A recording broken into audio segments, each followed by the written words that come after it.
Essa aula vai ser gravada. Vou compartilhar aqui uma tela com vocês e nós vamos falar sobre sexualidade.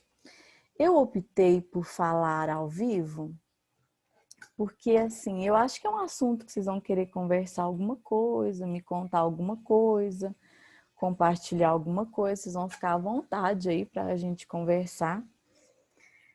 Tanto durante a aula é só levantar a mãozinha, abrir o microfone e a gente falar, ou depois da aula também. Acho que são aulas necessárias, mesmo fora de pandemia.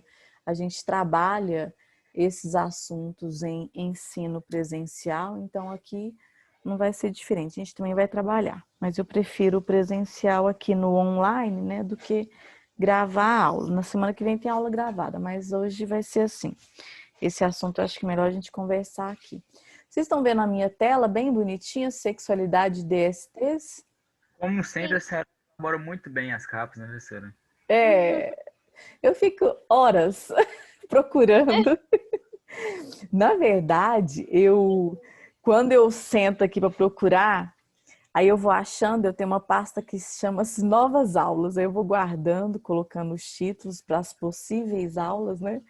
E aí essa eu achei bem bonitinho. Tá aí, então, vamos falar de sexualidade. Obrigada. Sexualidade e DST.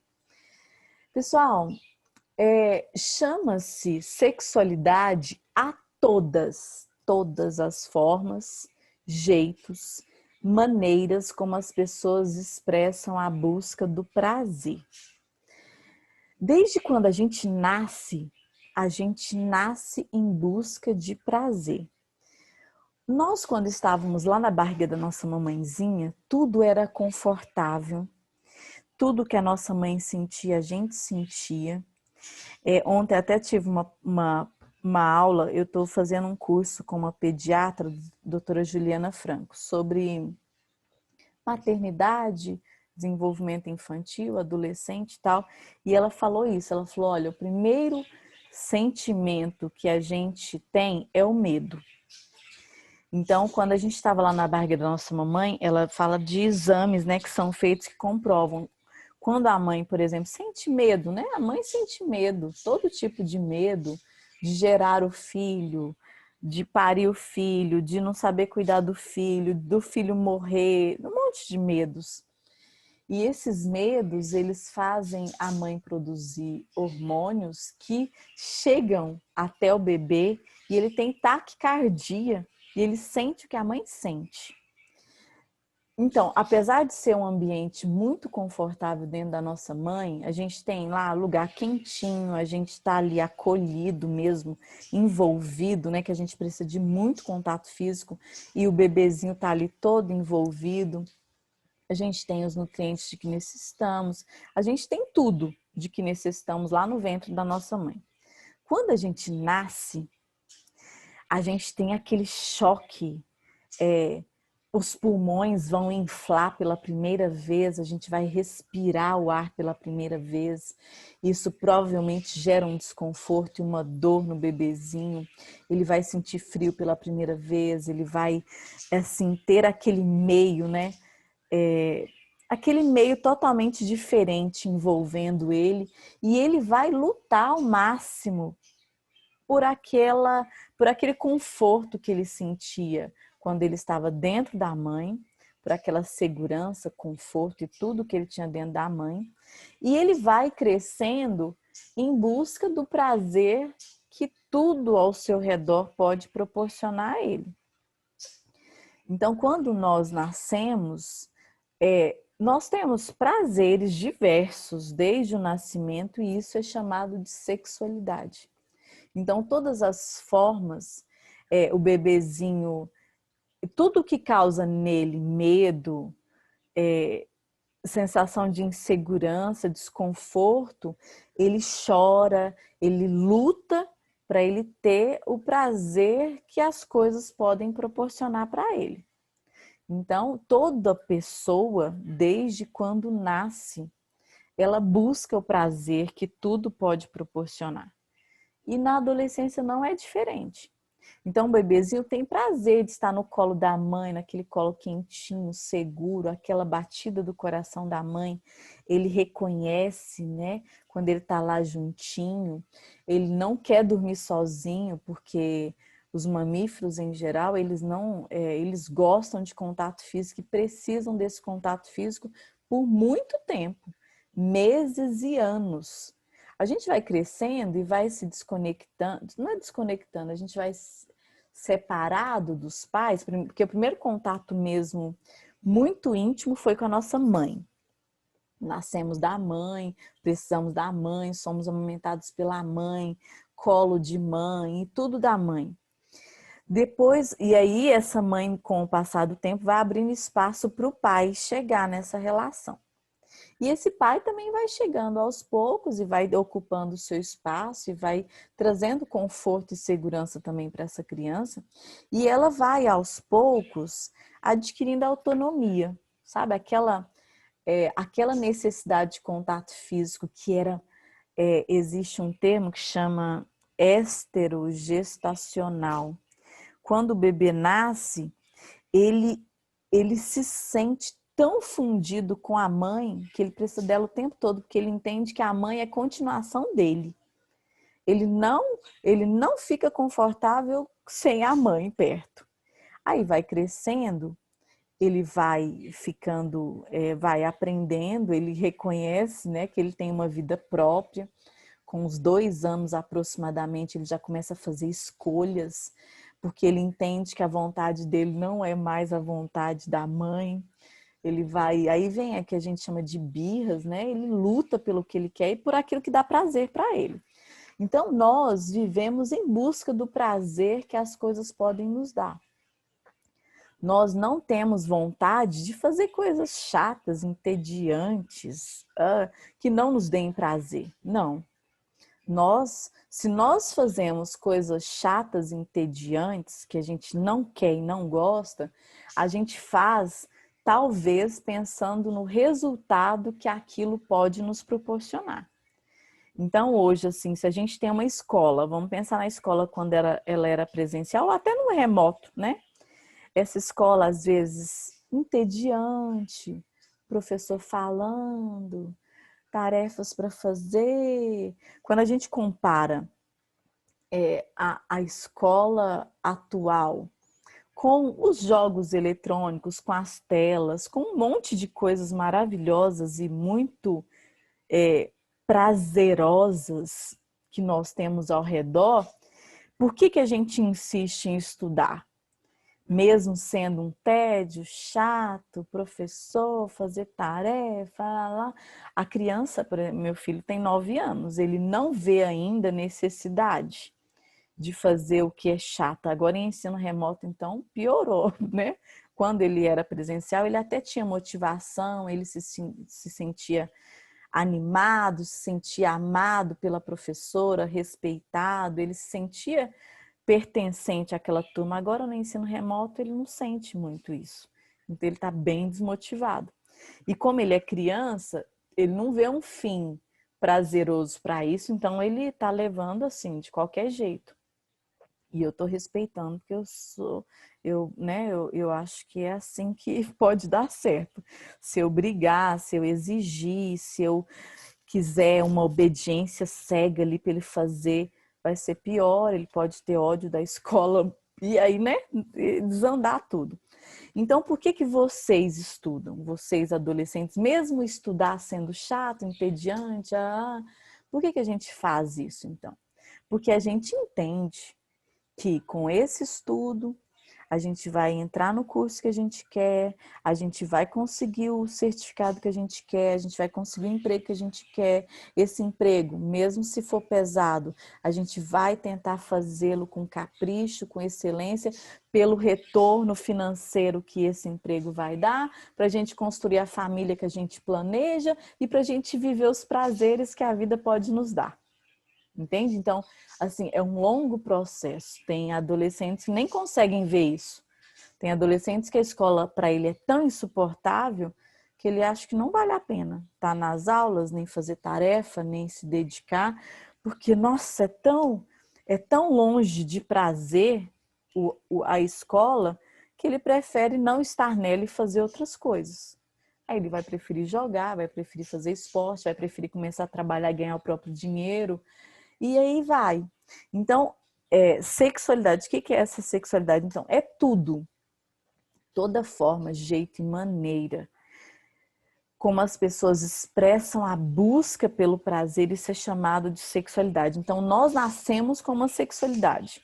Nós nascemos buscando prazer. O bebezinho, ele nasce buscando prazer, ele luta por esse prazer, ele briga mesmo por causa do prazer que as coisas podem dar. É com o passar do tempo é que a gente vai amadurecendo, adquirindo, né? Maturidade mesmo, inteligência emocional, e a gente consegue suportar o que não é prazeroso, pensando no futuro prazeroso que aquilo pode nos dar, que é, por exemplo, estudar. E aí, quando se entende que a sexualidade está apenas vinculada, desculpa, gente, desculpa, quando se entende que a sexualidade está apenas vinculada ao aspecto da relação sexual, aí se diz genitalidade, que é quando a sexualidade está centrada nos genitais, que aí vai ter a ver com o ato sexual em si. Então, sexualidade é tudo, são todas as formas de jeitos e maneiras que as pessoas buscam prazer. Então, como eu disse, o bebê busca prazer, a criança busca prazer, o adolescente, o adulto. O prazer de todas as formas é chamado de sexualidade. E quando está centrada essa sexualidade nos genitais, aí o correto é a gente chamar de genitalidade, tá? Então, vamos lá. E quando nós falamos de genitalidade, que envolve, então, esse prazer relacionado aos nossos órgãos genitais, aí nós temos, então, a vida sexualmente ativa que pode começar a acontecer na adolescência, no jovem, né? Cada pessoa aí tem a sua meta de vida em relação à sua genitalidade. A gente tem que ter meta mesmo, viu, pessoal? Para você que é virgem, eu espero assim que você, ou se você já não fez, que você faça assim de forma fria e calculista planos para a sua genitalidade. Alguém quer falar uma coisa? Chamar o Thomas Shelby, ele é frio calculista. Hã? Nada, pode seguir. Não, pode falar. Eu ouvi um negócio aí. Chamar o Thomas Shelby, ele é frio calculista. Ah, tá. Isso é do... Como é que chama o programa? É como que é mesmo? Peaky Blinders. Ah, tá. Meu marido assiste de vez em quando. Então, Hum. em relação à nossa genitalidade, a gente tem que ter planos, viu, gente? A gente... eu falei na aula passada sobre os vícios, falei que tudo que vicia, ele vicia porque ele nos dá prazer. Então, falei, né, da cafeína na Coca-Cola, na Pepsi, no café. Falei de drogas, mas vou falar mais, vai ter depois uma aula só de drogas. Falei de drogas listas e ilícitas.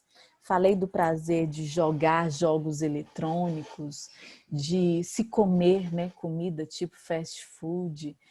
Tudo que nos dá prazer pode nos trazer um vício, e esse vício pode ou não prejudicar o nosso futuro e a nossa vida.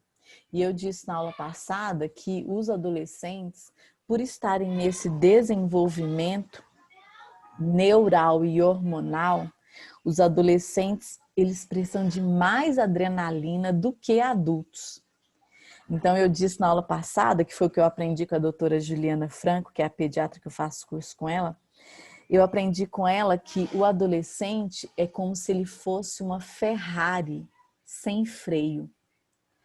Ele precisa de mais adrenalina, ele precisa de mais dopamina, ele precisa de mais e ele tem um corpo muito potente. Então, o adolescente, ele tem essa necessidade de coisas intensas para ele se sentir feliz, para ele se sentir desperto, para ele se sentir vivo. Então, existem adultos do mal querendo viciar adolescentes porque sabem que eles estão assim nessa busca intensa de prazer. E quando a gente se torna adulto, a gente consegue, assim, como eu disse, de forma fria e calculista, pensar, não, igual eu estou fazendo uma pós-graduação difícil, tem umas tarefas malucas, eu tenho umas aulas dificílimas, eu tenho estudado muito. E por que eu me sujeito hoje a fazer essa pós-graduação tão difícil? Porque eu sei que ela vai me trazer um título, esse título vai aumentar meu salário, essa pós-graduação vai fazer com que eu tenha recursos melhores para dar aulas melhores, eu tenha aprendido com professores maravilhosos, são da UNB. Então, eu consigo superar o tédio, superar a chatice, superar o desgosto, nada prazeroso daquilo que eu estou fazendo, pensando no retorno que aquilo vai me dar. Mas o adolescente ele tem um pouco de dificuldade disso e ele às vezes imediatista, ele vai em busca apenas do prazer que as coisas podem dar. Então, é na adolescência que a gente faz muitas escolhas importantes para a vida toda que podem comprometer de forma positiva ou negativa a nossa vida. Por exemplo, a maioria das pessoas que bebem bebidas alcoólicas e são adultas, elas começaram na adolescência. A maioria das pessoas que fumam qualquer tipo de cigarro ou drogas ilícitas, elas começaram na adolescência. Então, muitas coisas a gente começa na adolescência, hábitos bons ou não, porque o adolescente ele precisa de prazer. Então, o adolescente ele vai em busca de, como é que chama? Esportes radicais, academia, leitura, série, livros maravilhosos ou não, ou coisas diversas, né? E entre elas existe o prazer nos órgãos genitais. Existe o prazer sexual. Nós temos a genitalidade, que é uma das maneiras que a gente tem para sentir prazer. É através do ato sexual, é através dos órgãos genitais. Então, muitos adolescentes optam ou não optam, né, ou fazem de forma instintiva, sem planejamento, e começam a ter, então, uma vida sexualmente ativa. E aí, essa vida sexualmente ativa, que vai trazer um prazer momentâneo, ela pode comprometer para sempre a vida dessa pessoa. Eu não coloquei aqui de forma específica, mas um dos desgostos, uma das surpresas desagradáveis, pelo menos momentaneamente, que o adolescente pode ter, começando a ter uma vida sexualmente ativa sem prevenção, é uma gestação, né? Então, uma gestação, ela compromete para sempre a vida do rapaz e da moça que se envolveram naquela relação. E aí, essa genitalidade, então, que foi ali vivenciada de forma momentânea, pensando apenas só no prazer momentâneo, vai trazer talvez um desprazer em longo prazo, quer dizer, perpétuo, né? Porque um filho de forma indesejada, é claro que ele vai ser amado, esse filho vai ser, né? Existem adequações que acontecem na família das duas pessoas, dos dois adolescentes, mas é um susto, é um baque, pode comprometer a futura família que essas pessoas gostariam de ter, da maneira como seria. Então, a genitalidade, que é esse prazer nos órgãos genitais, pode trazer, então, uma gestação indesejável e pode trazer também doenças sexualmente transmissíveis e também pode trazer tristeza emocional, frustração, arrependimento, culpa, mal-estar. Então, eu quero que vocês assim se despertem para que aquelas pessoas que vocês, de forma fria e calculista, planejem. Por exemplo, eu acho que eu estou pronto para vivenciar isso. O filho está aqui. Eu acho que eu tô pronta para começar a ter uma vida sexualmente ativa com tal idade, quando eu tiver tal emprego, quando eu estiver na faculdade, ou quando eu me casar. Cada pessoa pode pôr metas, sabe? O que não dá é para viver de forma instintiva, igual os outros animais vivem, né? No cio, lá entra no cio, tem relação com qualquer um não. A fêmea geralmente escolhe o melhor, ela tem a relação e ela tá fértil, ela gera os filhotes de que deseja.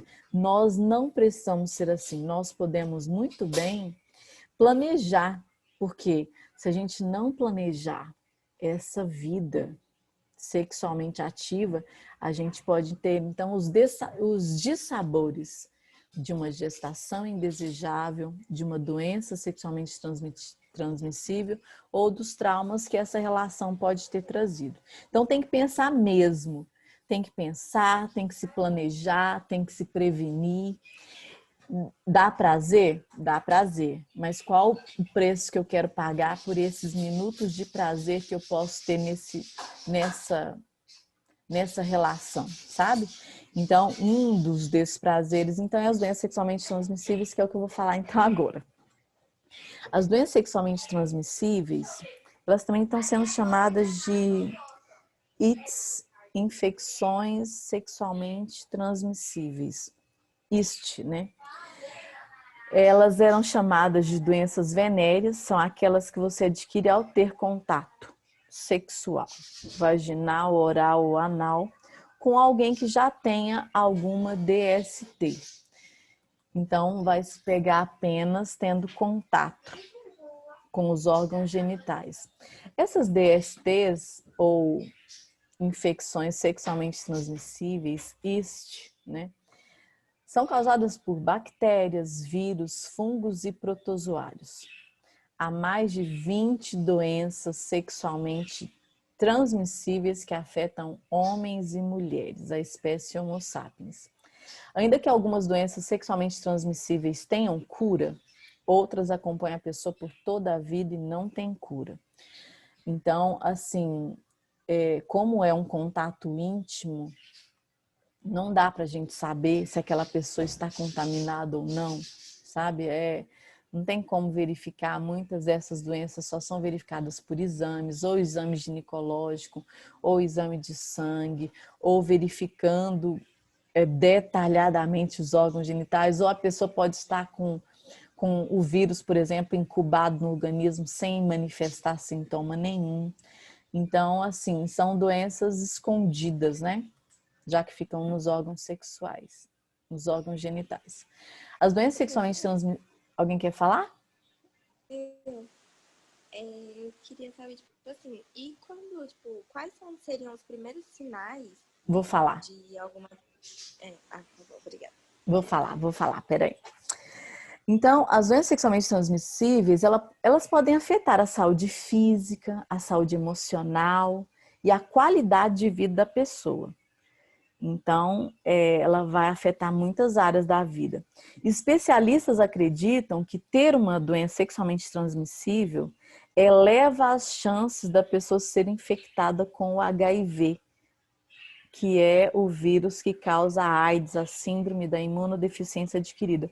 Então, quem tem alguma doença sexualmente transmissível é uma pessoa que tem maior chance de pegar outras doenças. Tanto o sistema imunitário dela já está ali sofrendo com um tipo de agente, né, causador de doença, como ela também muitas vezes continua tendo situações de risco, por exemplo, tendo relação sexual sem uso de camisinha. A única barreira que nós temos, pessoal, de ter uma vida sexualmente ativa sem doença, a única maneira é através da camisinha, ou a camisinha feminina ou a camisinha masculina, não pode usar as duas. Eu sigo duas médicas ginecologistas muito diferentes, mas muito sábias, que eu gosto muito no Instagram, que é a doutora Samira Coutrin e a doutora Érica Mantelli. E aí, a doutora Samira, então, o pessoal pega muito no pé dela, ela é da ginecologia natural, ela é contra o uso de hormônios, assim, ela é contra pelos efeitos colaterais diversos que eles podem trazer no organismo, então ela acha que a mulher tem o direito de saber quais os vários problemas que essa mulher pode ter quando ela começa a usar hormônios para controlar esse ciclo tão importante e necessário para a sua vida. E aí as pessoas lá falam, doutora, ela tem toda semana, todo dia o pessoal pergunta, ela abre caixinha de pergunta, ela fala assim, diga, Flor. E aí o pessoal pergunta sobre qual a senhora acha que é o método preventivo menos agressivo para o corpo da mulher. Aí ela responde lá, abstinência sexual. Tem dia que ela fica brava lá, porque o pessoal não aprende, né? Assim, não tem um método que não tem efeitos colaterais, não tem um método 100% seguro. Não tem, gente. A natureza do corpo quer se reproduzir. Nós sentimos prazer nos órgãos genitais porque, como todo ser vivo, o nosso corpo quer que a gente se reproduza. Por isso que as mulheres ovulam todo mês. Por mais de 30 anos, o corpo não desiste. Todo mês, o corpo da mulher, a partir dos 11, 12 anos de idade, o corpo dela se empenha para ela se reproduzir. Por isso que todos os dias o homem produz espermatozoides, o corpo dele quer que ele se reproduza. Então, lutar contra a natureza é complicado. E não há nenhum método, então, 100% seguro. O seguro é abstinência sexual. Ela fica falando lá. Não, o método mais seguro é não ter vida sexualmente ativa, é não ter o ato sexual, porque não há. Todos os métodos, eles têm efeitos colaterais, eles podem trazer problemas e eles não são 100% seguros. E aí, continuando. Eu Então, tava vendo pode falar. que pesquisa fala que, tipo, os métodos de contraceptivo para mulher é muito invasivo e também causa muito transtorno hormonal, não é? Sim. E, tipo, tava vendo, também tem método contraceptivo para homem. Só que não é desenvolvido, sabe por quê? Quase o único efeito colateral que gera, que eles têm a desconfiança que vai gerar, por isso que não faz pesquisa, é a impotência. Uhum. E o homem está muito acomodado nessa situação, né?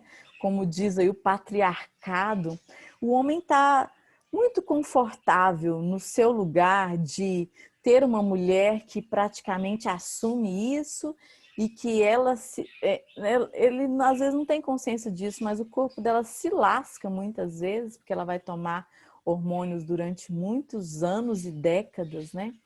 Trazendo problemas para ela, e a mulher assumiu esse papel praticamente, mas a gente tem que entender que homens e mulheres são responsáveis por essa vida íntima, por esse filho que pode vir, por essa doença que pode estar ali escondida.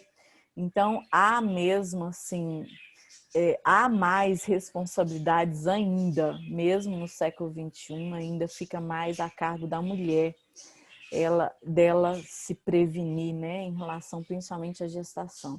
Mas a gente tem mudado isso, crianças, adolescentes têm sido despertos aí para a gente tentar viver de forma mais respeitosa e cada um assumir o seu papel nas relações. Mas é isso mesmo, para o homem há pesquisas muito discretas em relação ao homem tomar hormônio para ele não produzir espermatozoides, mas há muitos medos, ainda não há métodos, não há nenhum hormônio que seja totalmente seguro ou que não se investe muito por causa desse conformismo que existe da mulher ter que assumir esse papel. Então, é muito comum a pessoa não apresentar sintomas das doenças sexualmente transmissíveis. Então, a colega perguntou, como é que vai saber? É muito comum não apresentar sintomas nenhum nos estágios iniciais da maioria das doenças. Isso pode ocasionar a falta de tratamento até que a doença fique severa. Então, muitas doenças são silenciosas, principalmente na mulher, viu, pessoal? Por exemplo, o HPV, que é um vírus muito assim agressivo que gera câncer no colo do útero. O homem muitas vezes está contaminado, ele tem o vírus, não sabe que tem, ele transmite numa relação sexuada sem camisinha ele transmite o vírus para a mulher. Esse vírus na mulher vai se instalar lá no colo do útero, que é um lugar profundo que a mulher não consegue enxergar. Ela não tem como ver nem saber que ela está contaminada. Ela só tem como descobrir isso através do exame preventivo, prevenção, ou chamado de Papa Nicolau. Decidiu ter vida sexualmente ativa, e eu falei isso nas primeiras aulas que eu dei na sala de vocês, quando eu falei de homens e mulheres, eu falei disso, mas eu repito. Decidiu ter uma vida sexualmente ativa, a mulher vai ter que ir ao ginecologista de 6 em 6 meses, verificar o colo do seu útero. E é para a mulher, o homem não, porque como os órgãos genitais dele ficam externos, expostos, qualquer alteração, ele consegue enxergar com mais facilidade. Agora, na mulher não, as alterações acontecem lá no fundo do canal vaginal, que é o colo do útero, que só o médico ginecologista com o exame específico consegue verificar. Então, a maioria das doenças são assintomáticas no estágio inicial da doença, e quando aparecem os sintomas, muitas vezes a mulher está com a situação tão agravada que às vezes nem é reversível mais. Tá? Então, usar camisinha, gente, é fundamental. Fundamental. A menina exigir a camisinha ou ela usar a feminina e não exigir do rapaz, não pode usar as duas ao mesmo tempo. E o rapaz, só pare de usar camisinha quando você tiver a pessoa que você quer ter filhos e no momento que você quiser ter esses filhos. Sabe, fala, não, agora eu quero ter os filhos, eu quero construir a minha família, essa é a pessoa que vai ser a mãe dos meus filhos. Então tá, então agora eu quero engravidar, agora eu vou ter essa relação sem camisinha. É só, gente. Fora isso, não se arrisque. As doenças são muitas assintomáticas inicialmente, perigosas, silenciosas. A falta de tratamento precoce pode trazer problemas sérios como infertilidade, então a pessoa pode adquirir uma doença que pode fazê-la ter dificuldade para ter filhos futuramente ou não conseguir tê-los mesmo, os filhos próprios. Algumas doenças sexualmente transmissíveis podem passar para o bebê durante o parto ou durante a própria gravidez. Então é muito importante quando vai se fazer o pré-natal, importante que se faça e que se faça ali exames para verificar se não há nenhuma doença sexualmente transmissível que seja pré-existente. Bom saber, doenças sexualmente transmissíveis afetam homens e mulheres de todas as idades, etnias e classes sociais. Todas. Não há preconceito em relação às doenças, elas acometem todas as pessoas. A quantidade de pessoas contraindo doenças sexualmente transmissíveis está aumentando e aumenta de forma silenciosa. Eu vejo a doutora Samira, a doutora Érica Mantelli falando, né, como elas são ginecologistas, são os ginecologistas, são os urologistas, são os médicos que trazem esses dados, trazem essas informações. Então, como são doenças que as pessoas têm vergonha de falar, de compartilhar, então quem tem uma doença sexualmente transmissível, ele não conta para ninguém. Ele fica ali caladinho e ele tem vergonha, ele não fala. Então, e elas estão aumentando, principalmente por falta do uso de camisinha. Quanto maior o número de parceiros sexuais uma pessoa tem na vida, maior a chance também de se pegar doenças. Usar a camisinha, como eu disse, é fundamental. Você pode estar, você não, eu falo um exemplo, né? Só um texto, assim. Uma pessoa pode estar com uma doença sexualmente transmissível, não apresentar sintomas nenhum e mesmo assim passar para uma outra pessoa, desde que a relação seja sem camisinha. As doenças sexualmente transmissíveis podem causar problemas sérios de saúde para toda a vida, os quais tendem a ser mais severos em mulheres do que nos homens. Então, como nas mulheres, a maioria das mulheres, vai acontecer problemas lá no colo do útero, quando os sintomas aparecerem, a pessoa já estará com uma doença severa, de mais difícil tratamento, então é mais sério para a mulher. A mulher vai ter mais consequências desagradáveis do que o homem quando ela tem uma doença sexualmente transmissível. Algumas doenças sexualmente transmissíveis estão relacionadas a alguns tipos de câncer. Então, o HPV é um tipo de vírus, há mais de 16 tipos de vírus HPV. Nós já temos vacina para 4 tipos de vírus HPV, mas existem os outros tipos. Então, tomar vacina contra HPV não quer dizer que agora estou liberado, posso ter relação, não tem perigo. Não, não, não. Vai usar camisinha, vai se cuidar. Quanto menor o número de parceiros, melhor. Então, o HPV é um dos vírus muito íntimo em relação a câncer e que precisa ser monitorado, esse colo do útero na mulher. Porque na mulher, esse câncer, esse HPV vai começar lá no colo do útero, que só dá para ver com um exame específico, e essa mulher só tem como se tratar de forma segura quanto mais cedo descobrir. Então, é só com o exame. A mãe pode passar uma doença sexualmente transmissível para o seu bebê antes do parto, durante o parto ou logo após o parto também. As doenças sexualmente transmissíveis são tratadas com mais sucesso quando diagnosticadas cedo. Quanto mais cedo, melhor. É importante saber que mesmo que o tratamento cure a doença sexualmente transmissível, a pessoa pode ter a doença novamente. Então, tratou, sarou, usar camisinha sempre para evitar de pegar ou a mesma doença ou outras doenças. A gente não adquire imunidade pegando doença sexualmente transmissível. Principais sintomas que a colega perguntou aí. Mas, gente, a gente não vai poder dizer que uma pessoa tem uma doença pelos sintomas, não, tá? Mas esses são os principais sintomas de forma geral.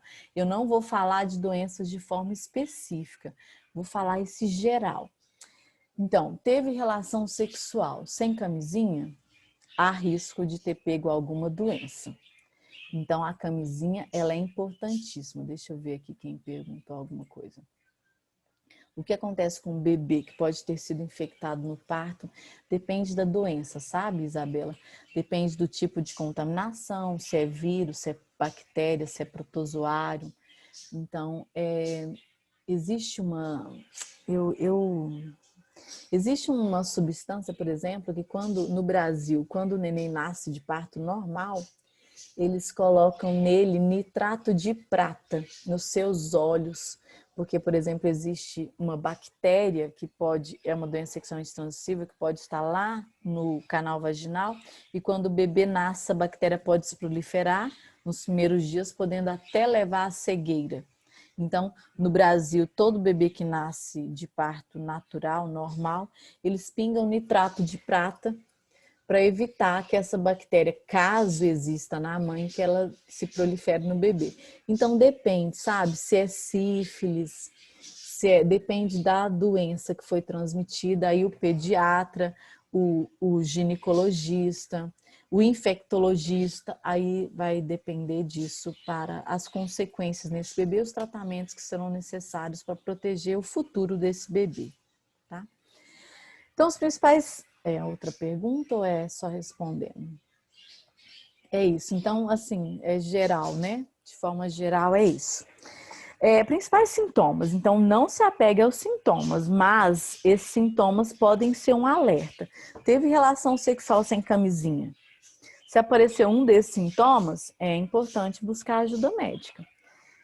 Quais são os principais sintomas? Então, corrimentos abundantes, amarelados ou esverdeados, que estão saindo pela vagina ou pelo pênis. É bem verdade, gente, que a mucosa vaginal, a vagina, ela tem ao longo do ciclo menstrual mudanças, né,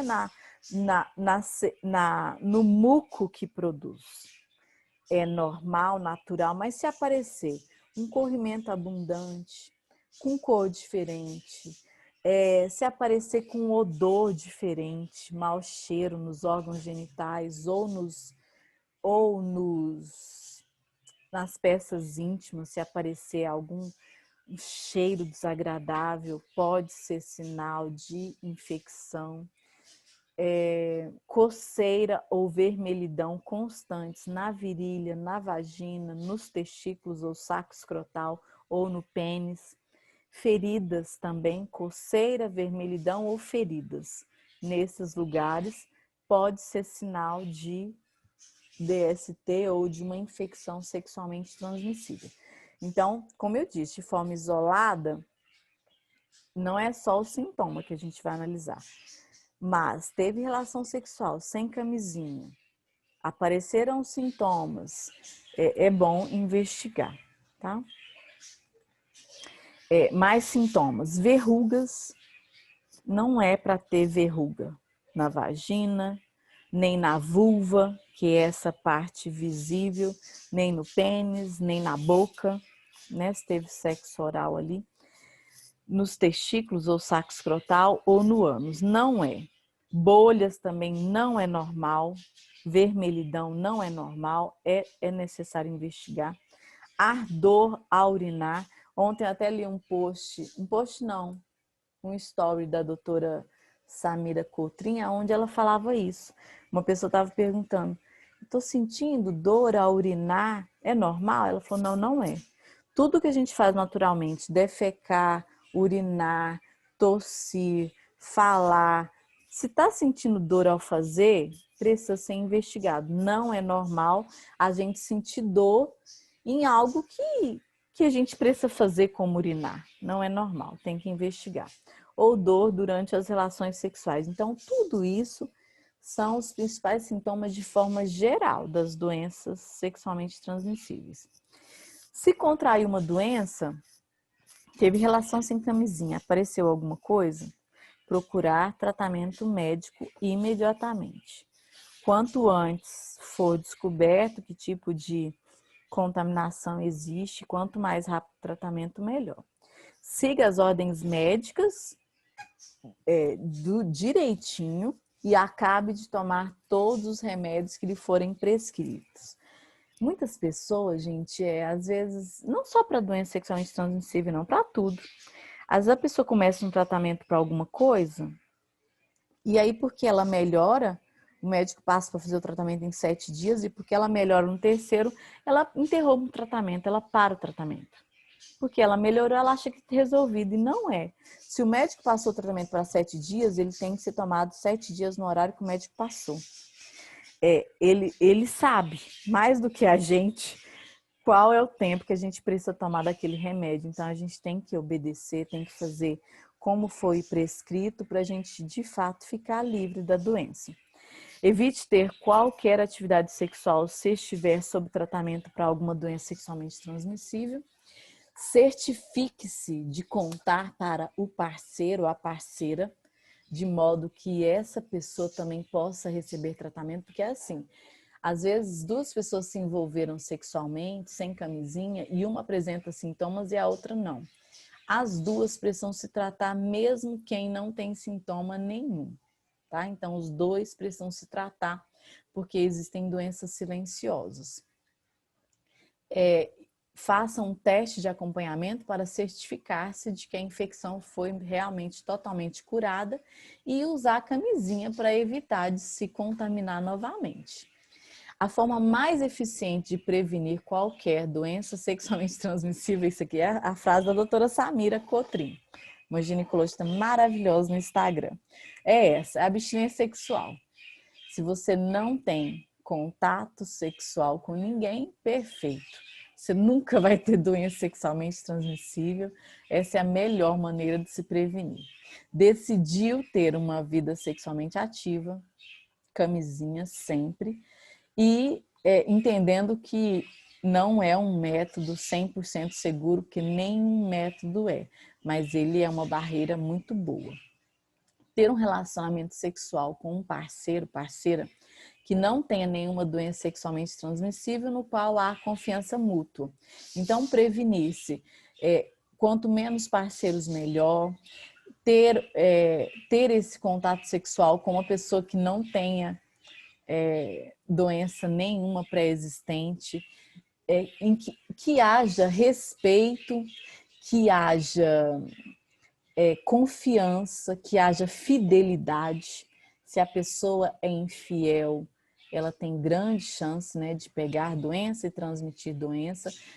DIU, nada. DIU, anticoncepcional, nenhum outro método protege contra doença.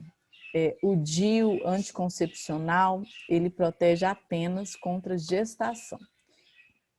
Contra doença é apenas camisinha. Ou camisinha masculina ou a camisinha feminina. Não pode usar as duas camisinhas.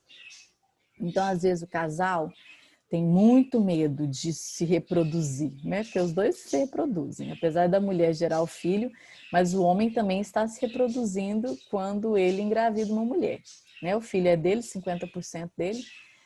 Então, às vezes o casal não quer ter filho de jeito nenhum. O rapaz usa a camisinha, exercendo o papel dele de se proteger e proteger a pessoa que ele se relaciona, usando a camisinha como método de barreira para não transmitir nada. E às vezes o medo é grande entre o casal e às vezes a mulher usa então a pílula anticoncepcional. Então ela não ovula e ele não libera gametas dentro dela. Se um método falhar, o outro está lá para segurar as pontas e cada um está ali exercendo o seu papel nessa relação. Então, homens e mulheres são responsáveis pela reprodução que pode acontecer, pelas doenças que podem ser transmitidas. Então, se usar a camisinha, excelente, não vai haver transmissão de doenças. Se existe outro método além da camisinha, já que não é nenhum método 100% seguro, mas ela é bastante assim eficiente, né? Mas não é 100%, porque não há nenhum método 100%. E aí, então, se cada um usa um método assim, excelente. Se um método falhar, o outro está lá para segurar as pontas. Então, o único método que previne doença, vírus, bactéria, protozoário, é apenas a camisinha, ou feminina ou masculina. Então, usar sempre preservativo, se tiver relação sexual, limitar a quantidade de parceiros, desculpa, quanto menos melhor, pessoal. Quanto mais contato sexual uma pessoa tem ao longo da sua vida, maior chance ela tem de se contaminar. Não compartilhar agulhas e injeções, coisas que tenham contato sanguíneo.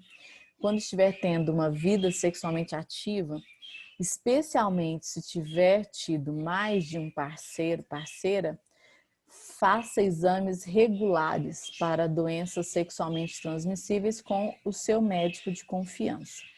Então, ter acompanhamento é importante. E é isso. É isso que eu tinha para hoje. Alguém quer comentar alguma coisa? Ué, Achou? Pode falar. eu queria virar monge, professora. Sim, existem muitas implicações, né, nesse tipo de prazer. Como eu disse, na aula passada eu falei, né, sobre a adolescência, sobre essa necessidade de sentir prazer. E aí hoje eu falando aí da genitalidade, a gente tem que ter a responsabilidade de entender que esse tipo de prazer ele tem consequências que podem ser assim duradouras, né? Como a gestação, como as doenças silenciosas, como o arrependimento, a culpa. Então, é necessário se planejar de forma fria e calculista, como eu disse. Não, ninguém tem que perder a virgindade assim de supetão, sem planejamento de jeito nenhum. Nós não vivemos como os outros animais que no primeiro cio já tem ali os primeiros contatos sexuais. Não, não, não. Nós somos seres humanos, seres racionais, devemos fazer escolhas para a nossa vida e fazer escolhas sérias, né? E honrar aquele nosso compromisso, honrar aquela escolha, se mudar de ideia, entender as consequências disso e se prevenir. É isso mesmo, não é simples, né? É um tipo de prazer que pode trazer coisas muito sérias para sempre, né? Já tive alunas e rapazes que engravidaram moças, né? Tanto para o rapaz quanto para a moça, para as famílias envolvidas, uma gestação, por exemplo, na adolescência, é algo muito sério. é algo, nossa, de muita dor, de tristeza, de arrependimento, e esse bebê não tem nada a ver com isso, né? Ele é um ser inocente ali, mas existe, precisamos ter responsabilidade mesmo em relação às escolhas que fazemos na vida, em relação a tudo, né? Especialmente em relação ao nosso corpo, como é aí ter uma vida sexualmente ativa. Se alguém quiser falar mais alguma coisa, eu vou fazer aquela filmagem de alguns segundos. Se alguém quiser fazer alguma pergunta, pode ficar à vontade, tá? Eu tô aqui disponível, querendo ouvir vocês. Acho que essa aula é uma aula importante. Deixa eu ver se ficou bom. Alguém quer perguntar, comentar? Alguém gostaria que eu comentasse na próxima aula mais alguma coisa? Não? Vou programar aula sobre as drogas. Já falei um pouco de drogas, mas vou falar mais um pouco, assim, de forma leve, legal, que vocês, assim, se sintam confortáveis, tá? Para falar e para participar aí da aula. Alguma colocação, pessoal? Professor, Pode falar. esse tipo de assunto de relação sexual é muito tabu, não é? Eu tenho Sim, certeza que muita gente aqui na sala quer falar alguma coisa, mas tem vergonha, não se sente vontade com isso. sim, não, mas não tem problema, faz parte mesmo do desenvolvimento de vocês que são adolescentes. Ah, e aí foi até bom que bom que gostou, Gabriel. Foi até bom você dizer isso, porque é assim, pessoal, se alguém quiser me perguntar coisas, por exemplo, lá no direct, pode perguntar que eu vou responder, comentar sem expor você, né, tá sem expor ninguém. Então, vocês podem ficar à vontade, se quiser mandar perguntinha. Gente, eu já tive anos que eu fazia uma caixinha de perguntas, sabe? Colocava na sala. Tem uns anos já que eu já fiz isso. Aí colocava a caixinha lá na sala e aí pedia para os alunos colocarem recadinhos ou perguntas sem identificação. Aí tinha recadinho para mim, recadinho de agradecimento, recadinho de tudo, mas entre esses recadinhos tinham perguntas que eles tinham vergonha de fazer a pergunta, né, ali. E eu também não sabia quem era. E, então, e aí eu comentava na sala para todo mundo e todo mundo se sentia confortável ali naquela minha fala. O Gabriel está falando assim que nas nossas casas deveria ter essas conversas, né? Mas é assim, Gabriel, os pais de vocês devem ter a minha idade, né? Ou menos que eu. Eu tenho mais idade que os pais de muitos de vocês. É assim, a nossa criação, como quem foi que falou alguém falou, não sei se foi o Gabriel, que falou que é tabu, né? É tabu. Sou eu, João Arthur. Ah, João, obrigada, João. É que você mudou de lugar aqui na tela. Mas é isso, assim, os nossos pais, os nossos avós, não se falava disso. Era muito mais tabu do que hoje. Não só disso, de outras coisas também. Não se conversava sobre isso. Não havia muita repressão. Mais, né, como eu disse, mais tabu ainda do que é hoje. Então, muitos pais têm dificuldade de conversar com os filhos porque eles também não receberam isso. Então, eles não sabem dar o que não receberam. Então, a gente tem que compreender esses pais. Temos que tentar ali, na medida do possível, né, ter conversas possíveis, mas muitos pais não conseguem, não dão conta. Às vezes o filho pergunta, eu estou num curso muito bom de mães, com uma pediatra, e ela fala, né, sobre sexualidade, genitalidade, desenvolvimento da criança e do adolescente. E aí ela fala isso, o filho às vezes vai ter algumas vezes na vida a vontade e vai perguntar, mas o pai ou a mãe vão ficar tão chocados assim que não vão conseguir responder na hora, e aí às vezes a criança não vai perguntar mais. Ou porque ela, assim, percebe o desconforto, né, daqueles adultos, ou porque ela deixa passar aquilo e às vezes a pergunta não volta mais e ela vai buscar com os amigos, com a internet, aí lasca tudo. Porque ela vai buscar em fontes não confiáveis, com coisas chocantes, com coisas que não são a realidade da vida, e aí ela vai ter respostas que não eram para ser as respostas que ela teria se os pais estivessem preparados para responder. Então, é isso, Gabriel, é por isso. Os nossos pais não tiveram, os nossos não, eu sou pais da idade dos pais de vocês, nós não fomos preparados para isso. Nós não fomos, a nossa criação não permitia, então a gente tem muita dificuldade de falar disso. Eu, como professor de biologia, não amo falar com adolescentes, eu estudo sobre isso, gosto, espero, com os meus filhos que são pequenos, já comprei uns livros legais que a pediatra me deu de dicas do curso que eu faço. Tento assim ter um ambiente seguro para eles poderem conversar comigo, mas é desafiador para mim porque eu não tive isso na minha infância, na minha adolescência, tá? E aí o Ademir diz assim, não sei porquê, mas tem um peso muito grande na... Anônimo, professor! Hã? Anônimo, professor! Tá bom?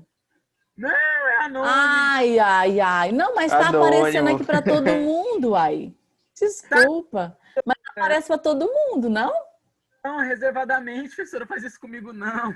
Ele Não, então não vou falar reservado, não. ninguém Não vou consegue ver. continuar. Desculpa, desculpa. Ademir, desculpa, não vou fazer sua pergunta. Numa outra aula eu falo e ninguém nem vai saber que era a pergunta, tá bom? Desculpa, eu não sabia. Quando é reservadamente, então eu vou aprender aqui agora. Quando é reservadamente, só eu que leio, é isso? Sim, sim, só você. Ah, tá. Não, eu não sabia. Desculpa, eu não sabia, não vou fazer sua pergunta, tá? Mas numa outra oportunidade eu vou falar mais de adolescência, eu vou introduzir isso na aula, tá bom? Você me perdoa? Perdoa sim, professora. Eu não cheguei a falar. Obrigada por ter dado o grito aí. Desculpa mesmo, eu não sabia do anônimo aí, tá? Eu também um susto. Obrigada. Pessoal, é isso. Então, não, assim, não culpem, não condenem os pais de vocês por às vezes não terem facilidade de conversar sobre isso. É isso. Eles não têm facilidade porque eles não tiveram isso na infância e na adolescência deles, então é muito difícil. É muito difícil, é algo que engasga, é algo que não se sabe até onde vai se falar sobre isso, então os pais vão ter esse desconforto, né? E esse desconforto, gente, às vezes vai morrer, a pessoa vai ficar velhinho assim, não conseguindo falar nunca sobre isso. Mas estudando sobre o assunto, a gente consegue. É isso. Acabou nossa aula, gente. 1 minuto para acabar. Eu agradeço a participação de vocês, a presença de vocês. Eu aprendi, nunca mais, eu aprendi o trem do reservadamente. Obrigada mesmo. E é isso. Nas próximas aulas eu vou falar mais de adolescência, tá? Eu e o professor do Havaí temos isso mesmo para trabalhar na primeira série e é um prazer para nós conversarmos com vocês. Fiquem com Deus. Grande beijo. Tchau. Amém. Fiquemos com Deus.